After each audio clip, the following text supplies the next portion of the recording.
विद्यार्थी मित्रांनो, आजच्या पिरियडमध्ये आपलं स्वागत। आज आपण त्या पुढील प्रॉब्लेम घेणार आहोत। प्रॉब्लेम आहे पेज नंबर 100 वरील प्रॉब्लेम क्रमांक आहे 15, जो सोडवून दिलेला आहे इलिस्ट्रेशन मधला प्रॉब्लेम आहे, पण अगदी समजून सांगण्यासारखा आहे, शिकण्यासारखा सुद्धा आहे, म्हणून हा प्रॉब्लेम मी सोडवून दाखवत आहे। तर कशा प्रकारचा प्रॉब्लेम आहे पहा। Following is the receipt and payment account of Krishna junior college Mahabaleshwar for the year ended 31 March 2020। आपल्याला 31 मार्च 2020 रोजी संपणाऱ्या वर्षाकरिताचं रिसिप्ट अँड पेमेंट अकाउंट आपल्याला दिलेलं आहे। आता या रिसिप्ट अँड पेमेंटच्या आधारावर आणि आपल्याला दिलेल्या ॲडजस्टमेंटच्या आधारावर आपल्याला फायनल अकाउंट्स तयार करायचे आहेत, आणि म्हणून ज्या काही पदाला ॲडजस्टमेंट आहेत ते नेहमीप्रमाणे आपण टिक मार्क्स करून घेणार आहोत। तर टिक मार्क्स करून घ्या। Tuition fees, admission fees, interest on bank deposit, नंतर गव्हर्नमेंट ग्रँट, ही 4 पदं रिसिप्ट बाजूला आहेत आणि पेमेंट बाजूला आहेत।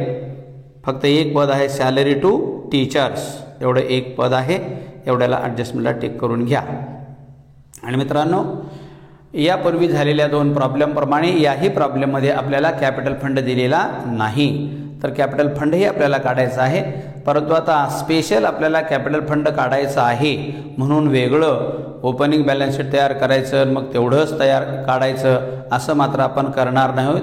ओघाने जसजसा प्रॉब्लेम आहे तसतसं जी पदं येतील ती पदं आपण इन्कम अँड एक्सपेंडिचर अकाउंटला, क्लोजिंग बॅलन्स शीटला आणि ओपनिंग बॅलन्स शीटला सहज नोंदवत जाणार आहोत, आणि अखेरीस एक एक अकाउंट क्लोज करणार आहोत, आणि क्लोज करत करत मग आपण गणित फायनल करणार आहोत। म्हणून लक्षात ठेवायचं आहे, इझी गोईंगमध्ये आपण जायचं आहे।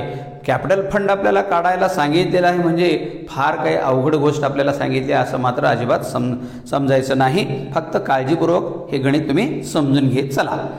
तर चला मग आता रिसिप्ट बाजू, बॅलन्स ब्रॉटडाऊन कॅश ₹23,500, हे 23,500 हे ओपनिंग बॅलन्स असतं, म्हणून आपण ओपनिंग बॅलन्स या ठिकाणी घेत नाही जेव्हा आपण इन्कम अँड एक्सपेंडिचर आणि फक्त बॅलन्स शीट काढतो त्यावेळेला।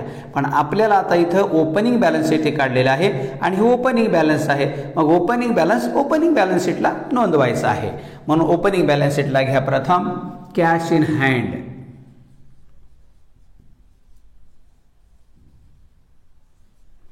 ₹23,500, हे 23,500। नेक्स्ट आहे ट्यूशन फीस। 2 वर्षाची ट्यूशन फीस आपल्याला दिलेली आहे। 2018-19ची 7,000 मिळालेली आहे आणि 19-20ची 70,000 मिळालेली आहे। म्हणजे मागच्या वर्षी 7,000 ट्यूशन फीस येणी होती आणि ती या वर्षात मिळालेली आहे, म्हणून या वर्षात मिळाली म्हणून ते आपलं या वर्षाचं उत्पन्न आहे, हे आपण इथे घेत नाही, मागच्या वर्षीचं ते उत्पन्न आहे म्हणून। परंतु मागच्या वर्षी येणी होती हे खरं आहे, मग मागच्या वर्षीच्या बॅलन्स शीटला ते येणी म्हणून नोंदविली असणारच, आउटस्टँडिंग ट्यूशन फीस म्हणून गेल्या वर्षीच्या बॅलन्स शीटच्या असेट साईडला लिहिलं असणार ते ओपनिंग बॅलन्स म्हणून। म्हणून या ओपनिंग बॅलन्स शीटच्या असेट साईडला आपल्याला हे लिहायचं आहे। तर लिहा tuition fees outstanding tuition fees ₹7,000। नंतर नेक्स्ट 2019-20ची वर्गणी आपल्याला 70,000 मिळालेली आहे, चालू वर्षाचं उत्पन्न आहे आणि चालू वर्षाच्याच इन्कम अँड एक्सपेंडिचर अकाउंटला क्रेडिट साईडला नोंदवायचं आहे बाय ट्यूशन फीस, हे आहे 70,000।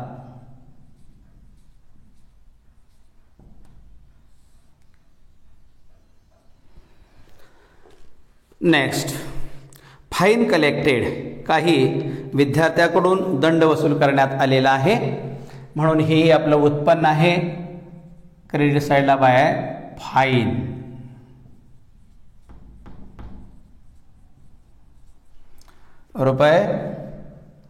₹4,000। नेक्स्ट आहे इंटरेस्ट ऑन बँक डिपॉझिट. आपण बँकेमध्ये काही रक्कम डिपॉझिट केलेली आहे, त्याच्यावर इंटरेस्ट मिळालेला आहे, ते आपलं उत्पन्न आहे, म्हणून इथं लिहा interest on bank deposit.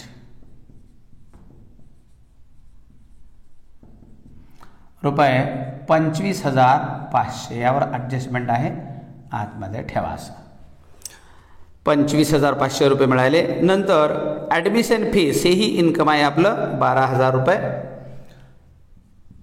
Bye admission fees.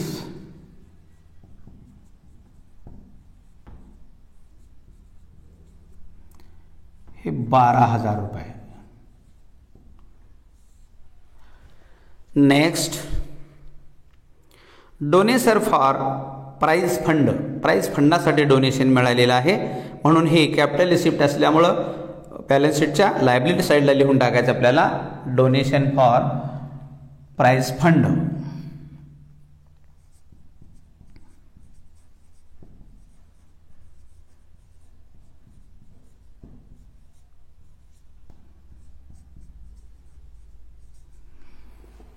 ते आहे 90,000 रुपये.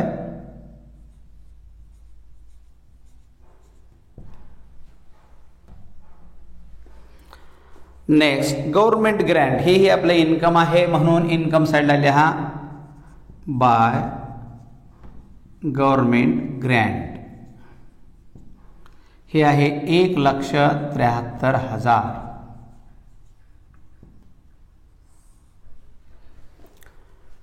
हां, रिसिप्ट बाजूचे आयटम संपलेले आहेत. आता पेमेंट बाजू बँक ओव्हरड्राफ्ट 28,500. बँक ओव्हरड्राफ्ट म्हणजे बँकेकडून आपण घेतलेलं अल्पावधीचं कर्ज असतं, त्याला मराठीतून अधिकोष अधिविकर्ष म्हणतात. हे आपण यावर्षी सुरुवातीलाच फेड करून टाकलेलं आहे. फेड करून टाकलेलं आहे याचा अर्थ काय आहे, मागच्या वर्षी होतं ते देणं होतं, मागच्या वर्षी होतं, म्हणजेच क्लोजिंग 31 मार्च 2019ला जे बॅलन्स शीट तयार करण्यात आलं त्यावेळेच्या बॅलन्स शीटला म्हणजेच क्लोजिंग बॅलन्स शीटला हे बँक ओव्हरड्राफ्ट लिहिलेलं असणार निश्चितच, म्हणजे हे देणं होतं आपलं, म्हणून हे ओपनिंग बॅलन्स शीटचा आयटम आहे, लक्षात ठेवा. तर इथं लिहा बँक ओव्हरड्राफ्ट हे 28,500. नंतर सॅलरी टू टीचर्स 2 लाख. शिक्षकाचा पगार हा खर्च आहे आपला, म्हणून लिहा डेबिट बाजूला सॅलरी.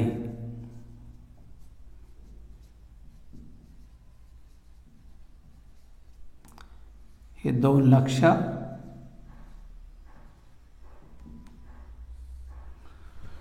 नेक्स्ट आहे सॅलरी टू ऑफिस स्टाफ 40,000. हाही खर्चच आहे.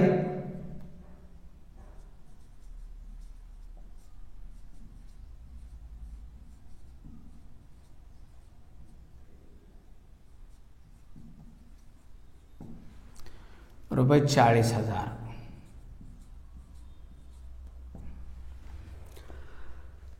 नेक्स्ट आहे बुक्स परचेस्ड ऑन 1/7/2019. चालू वर्षामध्ये आपल्या या कृष्णा ज्युनियर कॉलेजने 60,000 रुपयाची पुस्तकं खरेदी केलेली आहेत. पुस्तकं ही आपली ॲसेट आहे, म्हणून ॲसेट साईडला लिहून ठेवायचं आहे. 2 ओळी जागावर सोडा आणि खाली लिहा बुक्स.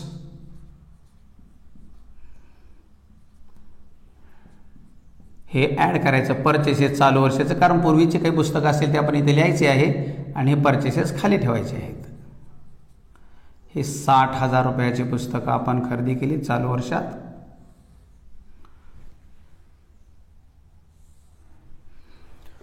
नेक्स्ट आहेत प्रिंटिंग अँड स्टेशनरी 7,000.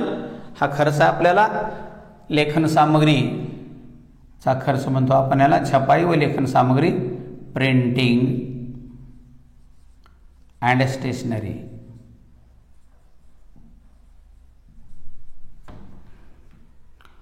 रुपये 7,000.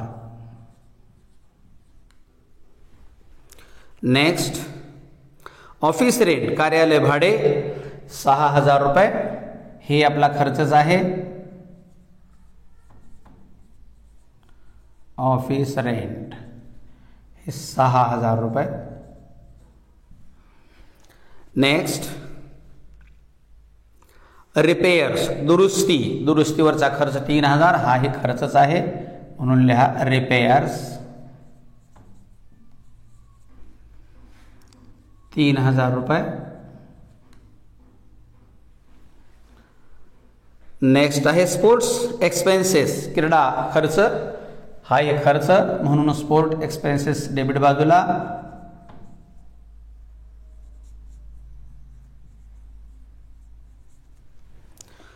रुपये 1500 1500. नेक्स्ट आहे ॲन्युअल गॅदरिंग एक्सपेन्सेस 12000. शाळा असल्यामुळं कॉलेज असल्यामुळे हे दरवर्षी विद्यार्थ्याच्या मनोरंजनासाठी गॅदरिंग घेतली जाते. त्या गॅदरिंगला बराचसा खर्च करावा लागतो. तो खर्च आहे इकडं ॲन्युअल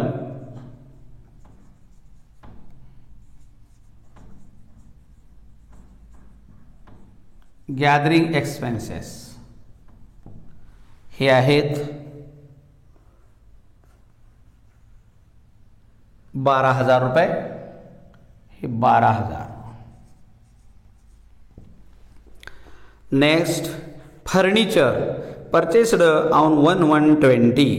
1 जानेवारी 2020ला 40,000चं फर्निचर आपण खरेदी केलेलं आहे. हे आपले ॲसेट आहे म्हणून ॲसेट साईडला घेऊन टाकू फर्निचर.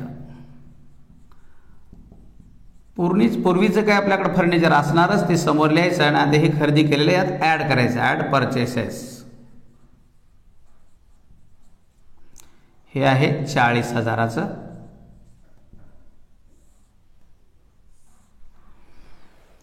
नेक्स्ट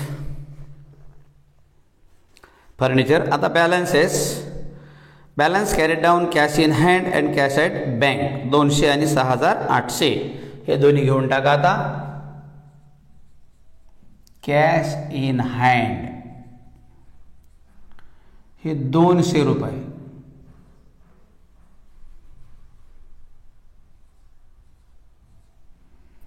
आणि कॅश ॲट बँक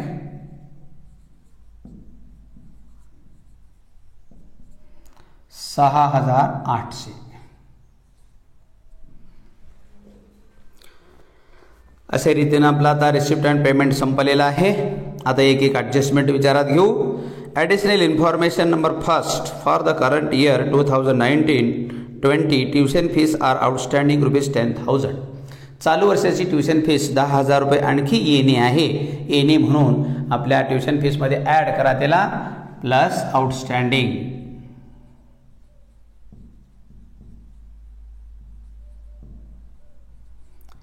$10,000.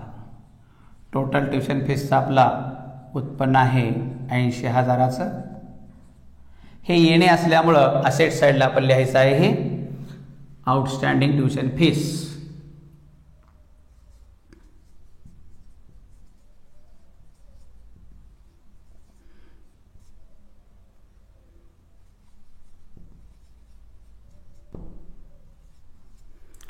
रुपये 10,000.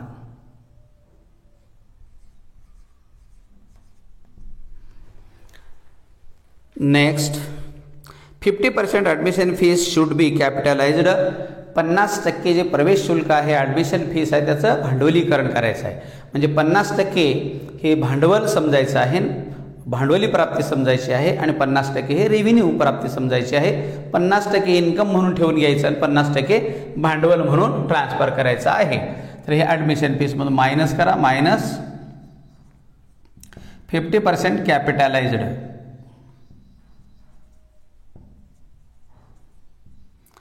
हे 6,000. 50% म्हणजे 6,000. आता उरले 6,000 फक्त. हे 6,000 इकडे कॅपिटल फंडामध्ये ॲड करायचं. इथं कॅपिटल फंड जेव्हा येईल त्यावेळेस आपण लिहू. इथं अगोदर लिहून ठेवा. इथं फंड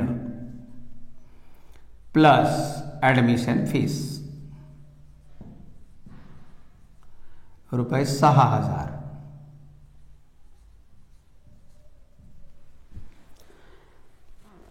नेक्स्ट ॲडजस्टमेंट आहे आउटस्टँडिंग सॅलरी टू टीचर्स ₹12,000. शिक्षकाचा 12,000 रुपये पगार आणखी देणे राहिलेला आहे म्हणून प्लस ड्यू म्हणा 12,000. एकूण आपला पगारावरचा खर्च आहे 2,12,000. हे 12,000 आपल्याला देणे आहेत म्हणून लायबिलिटी साईडला लिहून टाकायचं इथं outstanding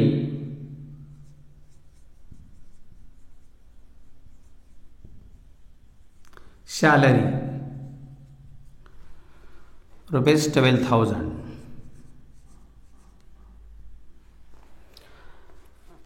Next, depreciation books at 10% per annum and furniture at 15% per annum. Books आणि फर्निचरवर आपल्याला 10%, 15% अनुक्रमे डेप्रिसिएशन चार्ज करायचं आहे. परंतु आणखी आपले ओपनिंग फर्निचर आणि ओपनिंग बुक्स आपल्याला आणखी प्राप्त झालेले ते पुढच्या ॲडजस्टमेंटमध्ये दिले ते अगोदर घेऊ आणि मग ही डेप्रिसिएशनची ॲडजस्टमेंट आपण करूया. अगोदर त्यानंतरची ॲडजस्टमेंट घ्या. Adjustment number 5, 50% government grant should be capitalised. 50% जे शासनाचं अनुदान मिळालेलं आहे त्याचं देखील भांडवलीकरण करण्यात आलेलं आहे. 50% हे 50% कॅपिटलाइज्ड.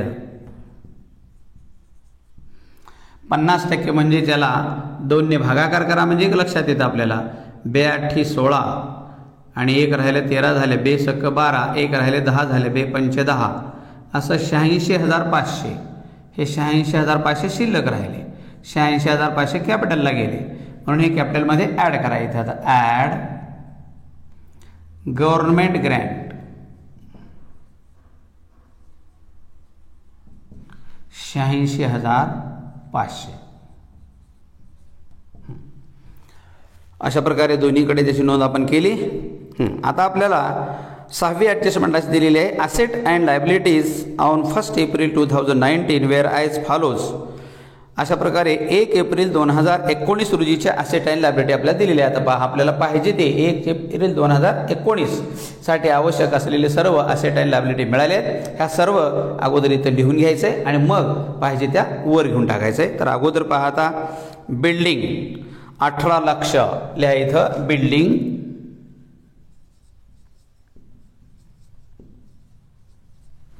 हे 18 लाख.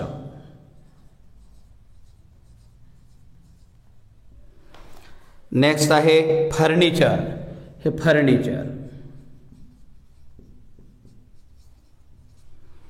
फर्निचर आहे 7 लाख.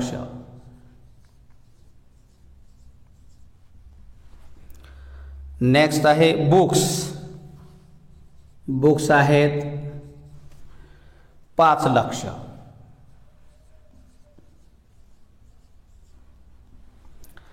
नेक्स्ट आहे बँक डिपॉझिट 9% बँक डिपॉझिट.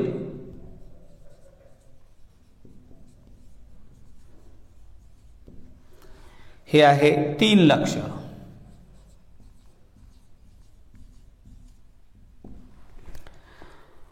आणि नंतर ट्युशन फीस रिसिवेबल ₹7,000 ही आपण अगोदरच वर घेतलेली आहे 7,000. आणि आता लास्ट राहिलेला बँक ओव्हरड्राफ्ट 28,500चा तोही आपण वरच्या संदर्भानुसार आपण इथे घेतलेला 28,500. आता या सगळ्या असेट्स या फिक्स्ड असेट आहेत त्या आणखी आपल्याला क्लोजिंग बॅलन्स शीटला घेऊन टाकायचे. तर घ्या आता अगोदर हे पहिला आहे बिल्डिंग. हे बिल्डिंग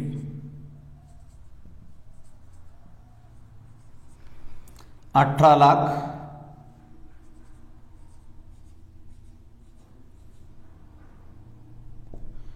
नंतर फर्निचर हे फर्निचरमध्ये ॲड करून टाकायचं 7 लाख. नेक्स्ट आहे बुक्स 5 लाख. हे बुक्समध्ये इथं 5 लाख. आणि नंतर आहे 9% बँक डिपॉझिट. इथं लिहा 9% बँक डिपॉझिट. हे आहे 3 लाख. आता याच्यावर आपल्याला ॲडजस्टमेंट दिलेली आहे 9% बँक डिपॉझिट म्हणजे आपल्याला पर्सेंटेज सांगितलं. याचा अर्थ त्याला इंटरेस्ट तुम्ही चार्ज करून इंटरेस्टची ॲडजस्टमेंट करावी अशी ही छुपी ॲडजस्टमेंट हिडन ॲडजस्टमेंट आपल्याला म्हणतो असे दिलेली आहे. तर लगेच त्याच्यावर आपण इंटरेस्ट चार्ज करून कॅल्क्युलेशन करून घेऊया. Interest on bank deposit.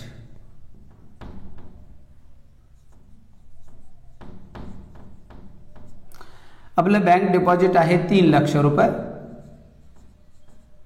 त्याच्यावर 9% व्याज चार्ज करायचं आपल्याला. 9 त्रिक 27,000 आपल्याला व्याज बँकेच्या डिपॉझिटवर मिळणे आवश्यक आहे. पण आपल्याला काही व्याज मिळालेलं आहे. पहा आपण लिहिलेलं आहे इथे इंटरेस्ट ऑन बँक डिपॉझिट 25,500 मिळालेलं आहे. म्हणजे अजून किती मिळायचं राहिलेलं आहे? 1,500 रुपये आणखी व्याज मिळायचं राहिलेलं आहे. मिळणे आहे म्हणजे ही आपली ॲसेट आहे म्हणून, आणि त्याने आपलं उत्पन्नही वाढणार आहे म्हणून उत्पन्नामध्ये ॲड करायचं आणि ॲसेट साईडला लिहायचं. इथं इंटरेस्ट हे आउटस्टँडिंग म्हणायचं 1,500. म्हणजे टोटल इंटरेस्टच्या स्वरूपातलं उत्पन्न आहे आपलं 27,000. हे 27,000. आता जे इंटरेस्ट आहे ना आपलं बँक डिपॉझिट याच्यामध्ये ॲड करून ठेवा. ॲड इंटरेस्ट 1,500 असं बँक डिपॉझिट आपलं आता बाहेर येईल. 0,0,5 1 0 आणि 3,01,500 असं आपलं बँक डिपॉझिट टोटल होईल. हां, आता ही ॲडजस्टमेंट आपण केली. 6वी ॲडजस्टमेंट आपली पूर्ण झालेली आहे.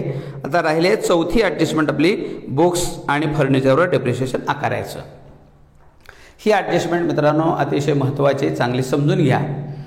आपल्याला 10% डेप्रिशिएशन कशावर आकारायचं आहे? बुक्सवर आकारायचं आहे आणि फर्निचरवर 15% आकारायचं आहे.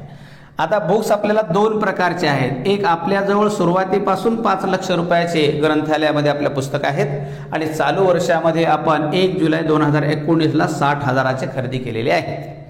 म्हणजे आपण फिक्स्ड असेटवर जेव्हा डेप्रिशिएशन आकारत असतो तेव्हा ते डेप्रिशिएशन म्हणजे त्या फिक्स्ड असेटची वापरामुळे झालेली झीज काढत असतो आपण. म्हणजे झीज कशी असते? वापरावर अवलंबून असते. जेवढा वापर तेवढी झीज. मग 5 लाख रुपयाची जी पुस्तकं होती आपल्याकडे 1 एप्रिल 2019 ते 31 मार्च 2020 पर्यंत म्हणजे 12 महिने वापरली गेली. म्हणजे 12 महिन्या वापरल्यामुळं 5 लाखावर 12 महिन्याचं डेप्रिशिएशन आपल्याला चार्ज करता येतं. नंतर दुसरं 60,000ची जी पुस्तकं आहेत आपण दिलेली आहे आपल्याला 1/7/2019ला खरेदी करण्यात आलेलं आहे. 2019ला म्हणजे पहा जुलै, ऑगस्ट, सप्टेंबर, ऑक्टोबर, नोव्हेंबर, डिसेंबर, जानेवारी, फेब्रुवारी आणि मार्च 9 महिने या पुस्तकाचा आपण वापर केलेला आहे. म्हणजे आपल्याला उघड आहे 5 लाखावर 12 महिन्याचं आणि 60,000वर 9 महिन्याचं डेप्रिशिएशन चार्ज करायचं आहे. आणि दोन्हीवर वेगवेगळं डेप्रिशिएशन कॅल्क्युलेट करून दोन्ही एकत्रित करून एकत्रित अमाऊंटमधून आपल्याला वजा करायचं आहे. तर एकत्रित आपली पुस्तकं किती होतात पहा. आता 5,60,000ची होतात. तसं याच्यावर आता डेप्रिशिएशन चार्ज करू आपण.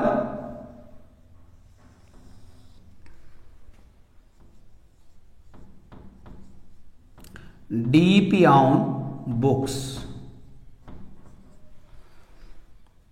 पहिली सुरुवातीची पुस्तकं आपल्याकडे ऑलरेडी असलेली आहेत 5 लाख रुपयाची. हे 5 लाख रुपये त्याच्यावर सहज 10% प्रमाणे डेप्रिशिएशन येतं 50,000 रुपये.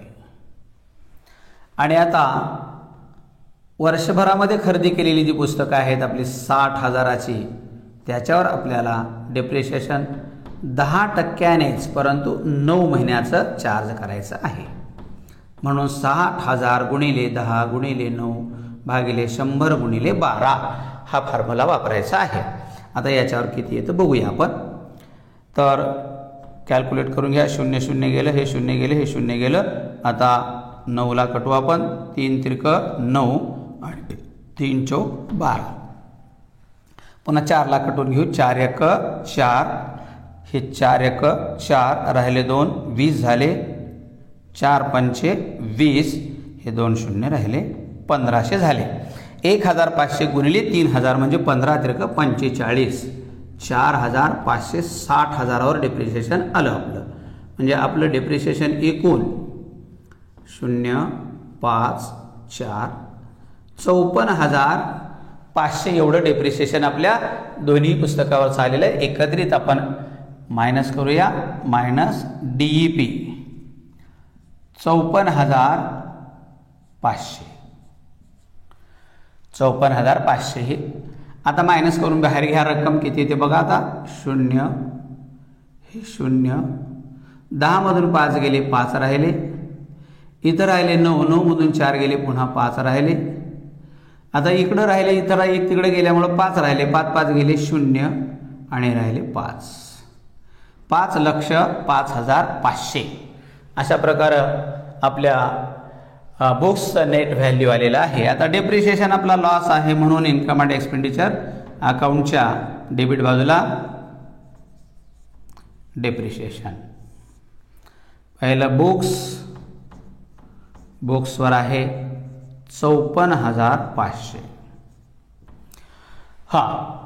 अगदी याचप्रमाणे फर्निचरवर देखील आपल्याला डेप्रिसिएशन चार्ज करायचं आहे. आपलं टोटल फर्निचर सुरुवातीला 7 लाख होतं आणि पुन्हा आपण 40,000चं खरेदी केलेलं आहे. आता आपल्या कॉलेजमध्ये एकूण उपलब्ध फर्निचर आहे 7,40,000चं. परंतु 7 लाखाचं आपल्याकडे सुरुवातीपासून असल्यामुळे त्याच्यावर पूर्ण 12 महिन्याचं डेप्रिसिएशन करायचं आहे. आणि 40,000 आहे ते आपलं 1 जानेवारी 2020ला खरेदी करण्यात आलेलं आहे. 1 जानेवारी 2020 ते 31 मार्च 2030 ही आपली अंतिम तिथी आहे. म्हणून जानेवारी, फेब्रुवारी, मार्च हे 3 महिन्याचे डेप्रिसिएशन 40,000वर आकारायचं आहे आणि 7 लाखावर वर्षभराचं आकारायचं आहे. असं दोन्ही मिळून आपल्याला वजा करायचे आहे. इथं पहा आता DEP ऑन फर्निचर.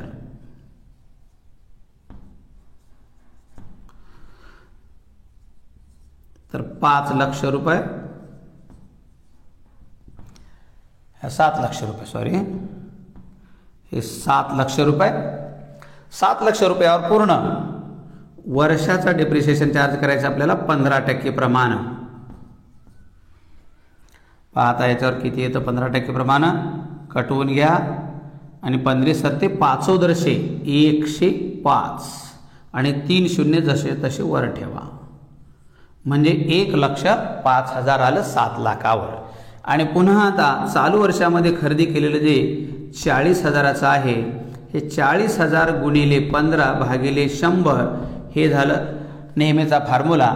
आपल्याला आकारायचं आहे फक्त 3 महिन्याचं म्हणून हे 3 भागिले 12 अशा प्रकारे. आता हे 0 कटवून घ्या. आता हे कॅल्क्युलेशन झालं. पुन्हा 3 1 3, 3 चौक 12, 4 न कटवल, 4 1 4, हे 4 1 4 राहिले. इथं 100. 100चा आणि 15चा गुणाकार केला म्हणजे 1,500 येतात. हे 1,500 म्हणजे टोटल आपलं डेप्रिसिएशन बघा किती येतं. 1,06,500 हे फर्निचरवर आलेलं आहे. आता फर्निचर टोटल फर्निचरमधून मायनस करून टाकायचं ह्याला. Minus DEP 1,06,500. आता डेप्रिसिएशन वजा करून नेट व्हॅल्यू काढा. किती येतं. 10 मधून 5 गेले, 5 राहिले. 9 मधून 6 गेले, 3 राहिले. 9 मधून 6 गेले, 3 राहिले. पुन्हा इथं राहिले 3, अशी 3 राहिले. आणि मग इथं राहिले 6. 7 मधून 1 गेलं, 6 राहिले. 6,33,500 अशा प्रकारे डेप्रिसिएशन झालेलं आहे. हे डेप्रिसिएशन पुन्हा इकडं इन्कम अँड एक्सपेंडिचर अकाउंटच्या डेबिट साईडला फर्निचर हे आहे 1,06,500. टोटल बाहेर घेऊन टाका. 0 0 5 आणि 5 10ला 0, हातच्या 1, 5 आणि 6 11ला 1, हातच्या 1 आणि 5 आणि 1 6 आणि हे 1. 1,61,000 टोटल डेप्रिसिएशन आपलं बुक्स आणि फर्निचरवर आलेलं आहे. अशा रीतीने आता आपलं गणित संपलेलं आहे. आता अगोदर आपण काय करूया, कॅपिटल फंड काढून घेऊया आणि मग इन्कम अँड एक्सपेंडिचरकडे जाऊ. आहे कॅपिटल फंडाची असेट साईड बेरीज करून घ्या. हे 0, हे 0, हे 5, 7 आणि 3 10, हातच्याला 1, 1 आणि 2 3, पुन्हा 7 आणि 8 आणि 7 15, 15 आणि 5 20, 20 आणि 3 23 ला 3, हातचे आले 2 आणि 1 3. हे 33,30,500 हे आपलं असेट साईडची बेरीज आलेली आहे. 33,30,500. आता यातून 28,500 हे बँक ओव्हरड्राफ्ट वजा करायचं आणि कॅपिटल फंड काढायचा. तो किती येतो बघा. आता कॅपिटल फंड हे 0 हे 0 5 5 5 5 म्हणजे इथं 0.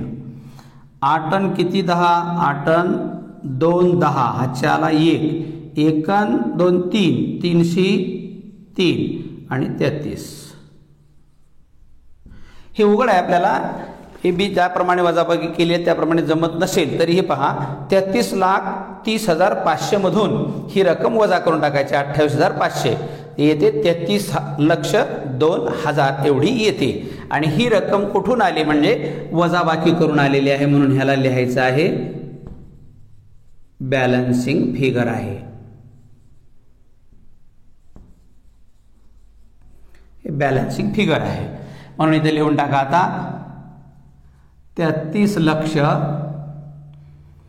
30,000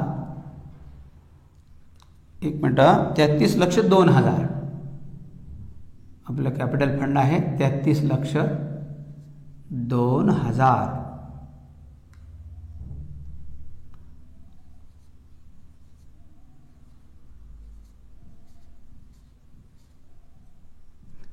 33,02,000 अशा प्रकारे लिहिलं आपण. आता आपलं कॅपिटल फंड झालेलं आहे. आता इन्कम अँड एक्सपेंडिचर अकाउंटकडे या.